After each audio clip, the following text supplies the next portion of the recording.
Did we really waste a whole trade deadline only seeing Kelsey Plum get traded? Did we really miss out on an entire trade deadline, which could have been fun, to only see a Kelsey Plum trade?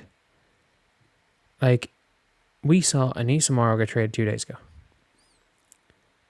and Kelsey Plum got traded, and that's it. We saw a Kelsey Plum trade and an Anissa Morrow trade. That was the most, like, anticlimactic, like, thing I've ever seen. It was a complete anticlimax. I don't really know what exactly was happening here. I really don't know what. Like, teams, so many teams that kind of need to get off contracts. Like, the Kelsey Plum one was the obvious one they need to get off, and they found out like they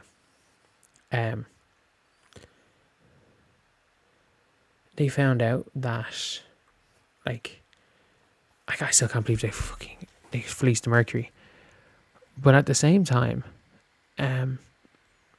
why exactly is Cam Brink still a member of the LA Sparks?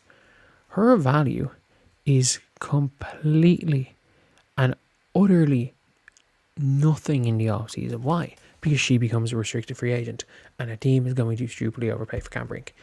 Cam Brink on a year rental is not worth it when she's on a good value contract now and teams are going to get desperate. Like, you could have got, considering what you got for Kelsey Plum, you could have got from the Fever Lexi Hull for Cam Brink.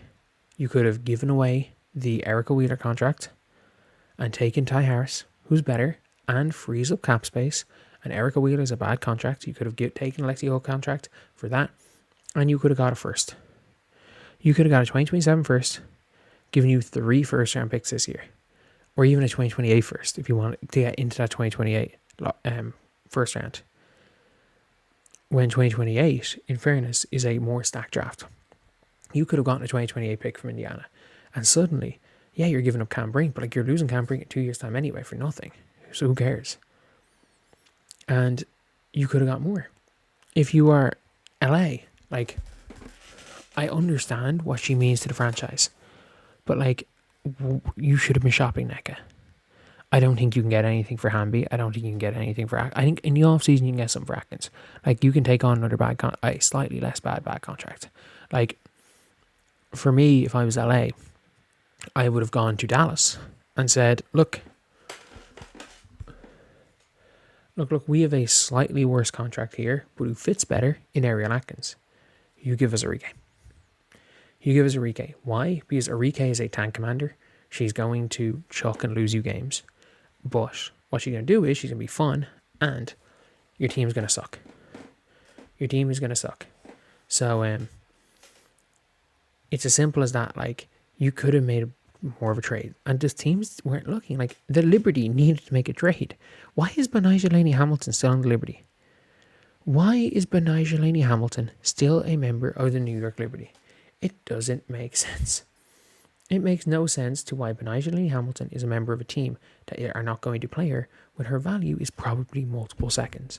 Is her value a first round pick? I don't think so.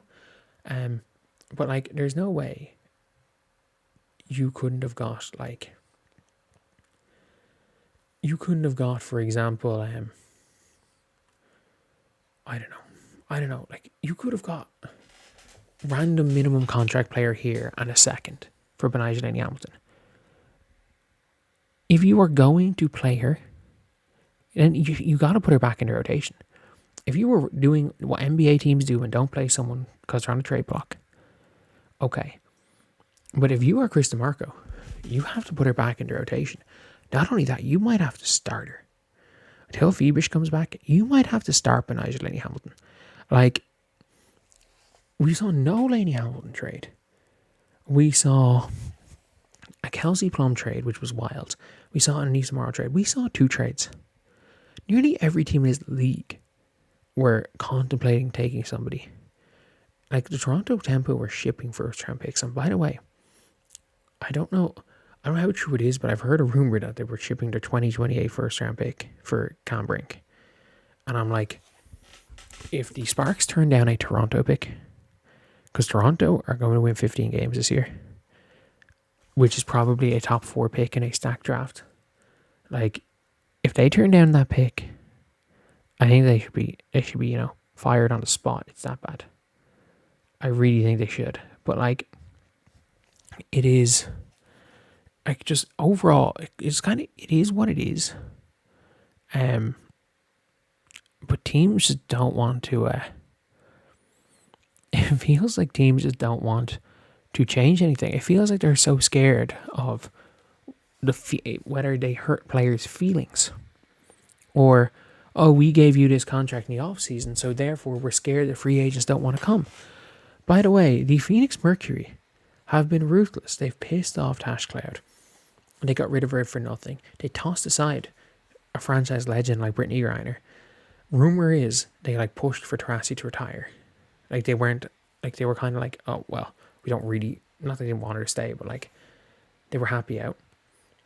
And they keep getting the players. They keep getting players. People still want to come to them. The Mercury are heartless. The Golden State Valkyries are heartless. They cut Julie Vanloo on a plane. They cut her on a plane. They made her come home.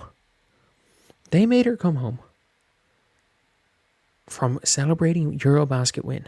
And while she was on the plane, they waived her. They made her come home, waved her on the plane, and she got off the plane to getting signal to find out she had been waived. They cut her on a plane. Players still want to go to Golden State. Do you want to know why? Teams care about good franchises. Teams care about winning. And no star is going to not go to a franchise because you waived the 11th best player on your team, or you traded a bad contract to make your team better. No star is ever going to look at that and say, I don't want to go to that team. Oh, they traded Lexi Hull, who's averaging 5 points per game, and put Raven Johnson in that trade in order to bring in a power forward who can play defense, which is what they need. Oh, I'm never joining that team. They tried to win instead of, the power of friendship. No, no player's ever done that. If anything, players aren't going to come to the FIFA because the team is unserious. And they didn't, not only that, they didn't make a trade. The New York Liberty didn't make a trade when they need to make a trade. Vegas need to make a trade. Vegas aren't good enough to win this year. Atlanta probably need to make a trade. Why? Because Angel's probably going to make All-W second team. Angel's probably going to make the All-W team. And I'm going to be real here. Angel's going to make that team, and suddenly they have to trade one of Bree Jones and Naz Hillman, who are going to be traded for pennies on the dollar, because teams know if you don't trade one of these two players, Angel Reese is gone. So they're going to fuck you over, and you are going to get pennies on the dollar for Naz Hillman or Bree Jones. And if you were the Atlanta Dream, who, by the way, I don't believe are title contenders right now, you could have probably been in those Kelsey Plum sweepstakes. You don't have your first, fair enough. You could have given up Naz Hillman, who has value. And I don't know. They're not really trying to win, so you could have given up Hillman. You could have given up Izzy Borlaise, a packed on her, Tina Pau, taking on some of the bad contracts from the Sparks, and maybe a 2029 pick swap or something. You could have got her. And not only that, you're better this year. You're better this year by getting rid of Naz Hillman for Kelsey Plum, and you don't have to worry about Angel probably making the All-W second team. And this version of Atlanta doesn't exist anymore. So yeah, it was a weird trade deadline.